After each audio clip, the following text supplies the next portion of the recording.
Ngara nungdan phongkiba kangla paudagi maruoiba pau khara khangasaraga miyamda khudo tamjige irang sigi waroi simprongna bagi tamak tha asidagi lamdam segi yero proof singi lusingba singa wari sanaba hauragani YK Deren United Committee Manipur UCM gi President YK Deren haikre irang asigi waroi chin ama prongna bagi pandamda chaliba tha asidagi lamdam asigi yero proof singi lusingba singa wari sanaba hauragani kumjali singani ga sumna kunga mathogi June daragani pana Manipur gi apumba saktam ngang ba changsinbagi ihauda thawaina pontha pikraba athauba athaubi singi mafamda lamban haitha leitha kapagi tharom kautropada phongthokiba duda wafam asi phongdoladuna mahakna hai lamdam asida tholiba irang asi center illegal jinkoki immigrant singi mateng pangsinuna chatharapa aronba lalonggi saru amani haibada haimanba thokloi irang asida government of India na tumina yengduna leiriba si kari wakhal leibano haibadu mayek sengna taklei punama oyuna so lal asina lamdam asigi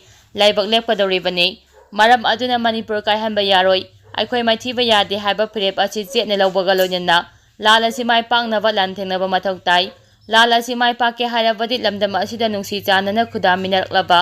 yero proof singi marakta singjap tharakliba kaya asi muna khangminaba amadi eikhoi punna amata oina lepminaba mathok tai Sinkuki illegal migrants sing asina matam amada maitai singi pukchel chawbagi khudong chaba lawduna changsinlaga singi lamsingda khundaраklaga ngasidi makoina oina yellow proof sing tamba horakli makoina chatharakli walal asidi Manipur asi masetana thugaraga makogi oiba tongamba leba ama semgi haibani makoina mangliba manglan asidi maitai sing leiriba makhaidi mangphawna boi tholoi irang asi ahanba amadi aroiba oina namthaudrabadi lamdam asida khundariba yellow proof kudimakta khurau ama aduma oiduna leigani maram asina maitai khaktana tana lamdam asida khundariba yellow proof kudimak wakhal muna khanthaba matam yaure lengangna su athuba matamda border fencing loisinba amadi lamdam asida NRC chana handuna mitopsing khandoktuna masa masagi maramda deport tobiyo amaramda hauji India lengaka su chathariba kuki metan singna su giwangbada afaba makhal kaya gi khulai paiduna micham miyam kaya gi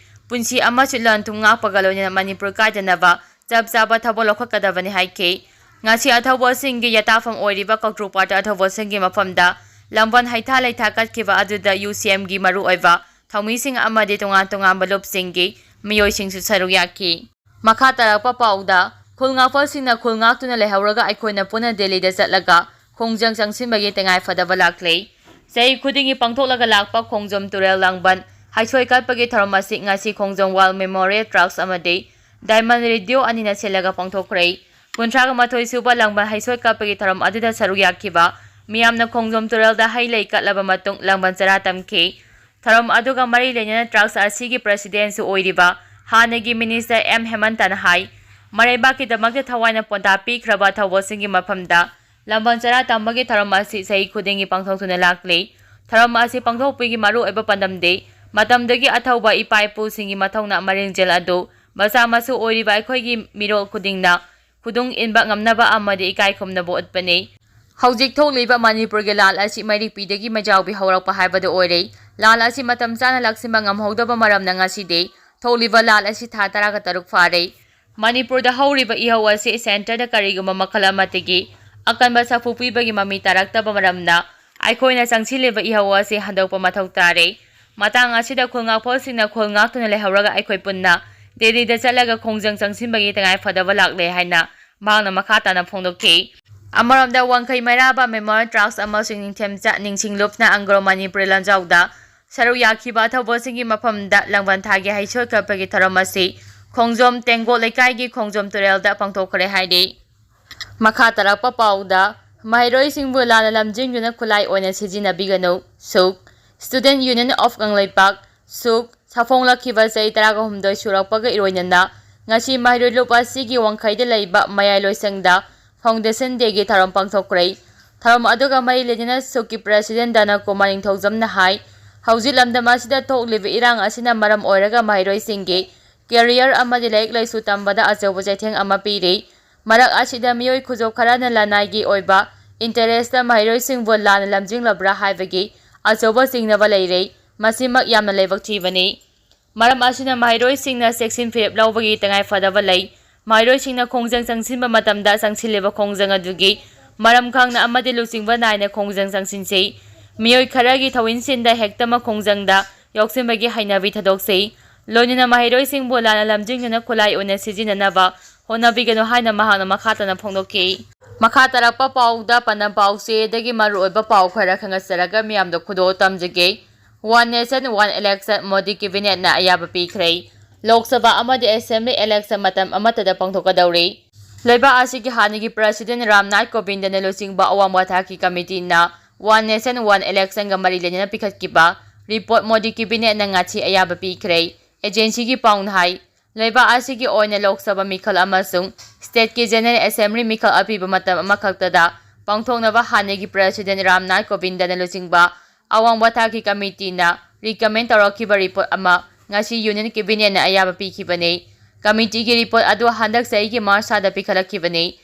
one nation one ꯏꯂꯦꯛꯁꯟꯒꯤ ꯆꯦꯅ 19,713 ꯄꯥꯟꯕ ꯑꯋꯥꯡꯕ ꯊꯥꯛꯀꯤ ꯀꯃꯤꯇꯤꯒꯤ report ꯑꯗꯨ ꯆꯍꯤ ꯑꯁꯤꯒꯤ March ꯊꯥꯗ president ꯗ꯭ꯔꯧꯄꯗꯤ ꯃꯨꯔꯃꯨꯗ ꯄꯤꯈꯠꯂꯛꯈꯤꯕꯅꯤ꯫ Report ꯑꯗꯨꯒꯤ ꯃꯇꯨꯡ ꯏꯟꯅ ꯋꯥꯟ ꯅꯦꯁꯟ ꯋꯥꯟ ꯏꯂꯦꯛꯁꯟꯒꯤ ꯃꯇꯥꯡꯗ ꯄꯣꯂꯤꯇꯤꯀꯦꯜ ꯄꯥꯔꯇꯤ 94 ꯃꯈꯣꯏꯒꯤ ꯃꯣꯠ ꯄꯤꯅꯔꯛꯄꯒ ꯂꯣꯏꯅꯅ ꯄꯣꯂꯤꯇꯤꯀꯦꯜ ꯄꯥꯔꯇꯤ 32ꯅ ꯃꯇꯝ ꯑꯃꯠꯇꯗ ꯃꯤꯈꯜ ꯄꯥꯡꯊꯣꯛꯄꯒꯤ ꯑꯄꯥꯝꯕ ꯐꯣꯡꯗꯣꯛꯅꯔꯛꯈꯤ꯫ ꯂꯣꯏꯅꯅ ꯅ꯭ꯌꯨꯁꯄꯦꯄꯔꯗ ꯅꯣꯇꯤꯁ ꯍꯥꯞꯇꯨꯅ ꯂꯩꯕꯥꯛ ꯑꯁꯤꯒꯤ ꯃꯤꯌꯥꯝꯅꯁꯨ ꯃꯈꯣꯏꯒꯤ ꯃꯣꯠ ꯄꯤꯅꯔꯛꯅꯕ ꯈꯪꯍꯟꯕꯗ ꯃꯤꯑꯣꯏ 18,989ꯅ ꯃꯈꯣꯏꯒꯤ ꯃꯣꯠ ꯄꯤꯅꯔꯛꯄꯒ ꯂꯣꯏꯅꯅ ꯆꯥꯗ 40ꯅ ꯋꯥꯟ ꯅꯦꯁꯟ ꯋꯥꯟ ꯏꯂꯦꯛꯁꯟꯗ ꯑꯄꯥꯝꯕ ꯊꯝꯂꯛꯈꯤ꯫ ꯂꯩꯕꯥꯛ ꯑꯁꯤꯗ ꯀꯨꯝꯖꯥ 1982ꯗꯒꯤ 1983 ꯐꯥꯎꯕ ꯂꯣꯛ ꯁꯚꯥ ꯑꯃꯁꯨꯡ ꯑꯦꯁꯦꯝꯕ꯭ꯂꯤ ꯃꯤꯈꯜ ꯃꯇꯝ ꯑꯃꯠꯇꯗ ꯄꯥꯡꯊꯣꯛꯂꯝꯈꯤ꯫ ꯔꯥꯝꯅꯥꯊ ꯀꯣꯕꯤꯟꯗꯅ ꯂꯨꯆꯤꯡꯕ ꯍꯥꯏ ꯂꯦꯚꯦꯜ ꯀꯃꯤꯇꯤꯒꯤ ꯔꯤꯀꯃꯦꯟꯗꯦꯁꯟ ꯑꯗꯨꯗ ꯋꯥꯟ ꯅꯦꯁꯟ ꯋꯥꯟ ꯏꯂꯦꯛꯁꯟ ꯑꯁꯤ ꯂꯩꯕꯥꯛ ꯑꯁꯤꯗ ꯐꯦꯖ ꯑꯅꯤꯗ ꯏꯝꯄ꯭ꯂꯤꯃꯦꯟꯠ ꯇꯧꯅꯕ ꯌꯥꯎꯔꯤ꯫ ꯑꯍꯥꯟꯕ ꯐꯦꯖꯇ ꯂꯣꯛ ꯁꯚꯥ ꯑꯃꯁꯨꯡ ꯑꯦꯁꯦꯝꯕ꯭ꯂꯤ ꯏꯂꯦꯛꯁꯟ ꯃꯇꯝ ꯑꯃꯠꯇꯗ ꯄꯥꯡꯊꯣꯛꯄ, ꯑꯅꯤꯁꯨꯕ ꯐꯦꯖꯇ ꯖꯦꯅꯔꯦꯜ ꯏꯂꯦꯛꯁꯟ ꯄꯥꯡꯊꯣꯛꯈ꯭ꯔꯕ ꯅꯨꯃꯤꯠ 100ꯅꯤꯒꯤ ꯃꯅꯨꯡꯗ ꯂꯣꯀꯦꯜ ꯕꯣꯗꯤꯒꯤ ꯄꯟꯆꯥꯌꯠ ꯑꯃꯗꯤ ꯃ꯭ꯌꯨꯅꯤꯁꯤꯄꯥꯂꯤꯇꯤ ꯃꯤꯈꯜ ꯄꯥꯡꯊꯣꯛꯄꯅꯤ꯫ ꯃꯤꯈꯜ ꯈꯨꯗꯤꯡꯃꯛꯀꯤ ꯑꯣꯏꯅ ꯀꯃꯟ ꯏꯂꯦꯛꯇꯣꯔꯦꯜ ꯔꯣꯜ ꯑꯣꯏꯒꯅꯤ꯫ ꯏꯝꯄ꯭ꯂꯤꯃꯦꯟꯇꯦꯁꯟ ꯒ꯭ꯔꯨꯞ ꯑꯃꯗꯤ ꯂꯤꯡꯈꯠꯅꯕꯁꯨ ꯔꯤꯀꯃꯦꯟꯗꯦꯁꯟ ꯑꯗꯨꯗ ꯄꯜꯂꯤ꯫ ꯃꯃꯥꯡ ꯆꯍꯤ 2019ꯒꯤ ꯁꯦꯞꯇꯦꯝꯕꯔ 2ꯗ ꯂꯤꯡꯈꯠꯈꯤꯕ ꯍꯥꯟꯅꯒꯤ ꯄ꯭ꯔꯁꯤꯗꯦꯟꯠ ꯔꯥꯝꯅꯥꯊ ꯀꯣꯕꯤꯟꯗꯅ ꯂꯨꯆꯤꯡꯕ ꯀꯃꯤꯇꯤ ꯑꯗꯨꯗ ꯍꯥꯟꯅꯒꯤ ꯂꯩꯕꯥꯛ ꯑꯁꯤꯒꯤ ꯆꯤꯐ ꯖꯁꯇꯤꯁ ꯑꯣꯏꯔꯝꯕ ꯃꯤꯑꯣꯏ 5, ꯃꯔꯨꯑꯣꯏꯕ ꯍꯥꯏꯀꯣꯔꯠꯁꯤꯡꯒꯤ ꯍꯥꯟꯅꯒꯤ ꯆꯤꯐ ꯖꯁꯇꯤꯁ 12 ꯑꯃꯗꯤ ꯍꯥꯟꯅꯒꯤ ꯆꯤꯐ ꯏꯂꯦꯛꯁꯟ ꯀꯃꯤꯁꯅꯔ (CEC) 3 ꯌꯥꯎꯔꯤ꯫ ꯕꯤ.ꯖꯦ.ꯄꯤ. ꯃꯅꯤꯄꯨꯔ ꯄ꯭ꯔꯗꯦꯁꯅ ꯌꯨꯅꯤꯌꯟ ꯍꯣꯝ ꯃꯤꯅꯤꯁꯇꯔ ꯊꯥꯒꯠꯈ꯭ꯔꯦ꯫ ꯅꯨꯃꯤꯠ 100ꯅꯤꯒꯤ ꯃꯅꯨꯡꯗ ꯑꯦꯟ.ꯗꯤ.ꯑꯦ ꯂꯩꯉꯥꯛꯅ ꯄꯥꯏꯈꯠꯂꯛꯄ ꯊꯧꯁꯤꯜ ꯊꯧꯔꯥꯡꯒꯤ ꯃꯅꯨꯡ ꯆꯟꯅ ꯃꯅꯤꯄꯨꯔꯒꯤꯗꯃꯛ ꯄꯥꯏꯈꯠꯂꯛꯂꯤꯕ ꯊꯧꯁꯤꯜꯁꯤꯡꯒꯤ ꯃꯇꯥꯡꯗ ꯌꯨꯅꯤꯌꯟ ꯍꯣꯝ ꯃꯤꯅꯤꯁꯇꯔ ꯑꯃꯤꯠ ꯁꯥꯍꯅ ꯐꯣꯡꯗꯣꯛꯈꯤꯕ ꯋꯥꯐꯝ ꯕꯤ.ꯖꯦ.ꯄꯤ. ꯃꯅꯤꯄꯨꯔ ꯄ꯭ꯔꯗꯦꯁꯅ ꯊꯥꯒꯠꯄ ꯐꯣꯡꯗꯣꯔꯛꯂꯤ꯫ ꯅꯤꯎ ꯆꯦꯄꯥꯆꯤꯊꯦꯛꯇ ꯂꯩꯕ ꯕꯤ.ꯖꯦ.ꯄꯤꯒꯤ ꯊꯝꯕꯥꯜ ꯁꯪꯂꯦꯟꯗ ꯄꯥꯎꯃꯤꯁꯤꯡꯒ ꯎꯅꯕ ꯑꯃꯗ ꯕꯤ.ꯖꯦ.ꯄꯤ. ꯃꯅꯤꯄꯨꯔ ꯄ꯭ꯔꯗꯦꯁꯀꯤ ꯖꯦꯅꯔꯦꯜ ꯁꯦꯀ꯭ꯔꯦꯇꯔꯤ ꯄꯤ. ꯄ꯭ꯔꯦꯃꯥꯅꯟꯗꯅ ꯐꯣꯡꯗꯣꯛꯈꯤꯕꯗ ꯕꯤ.ꯖꯦ.ꯄꯤꯅ ꯂꯨꯆꯤꯡꯕ ꯑꯦꯟ.ꯗꯤ.ꯑꯦ ꯂꯩꯉꯥꯛꯀꯤ ꯑꯍꯨꯝꯁꯨꯕ ꯇꯥꯔꯝꯒꯤ ꯑꯣꯏꯅ ꯅꯨꯃꯤꯠ 100ꯅꯤꯒꯤ ꯃꯅꯨꯡꯗ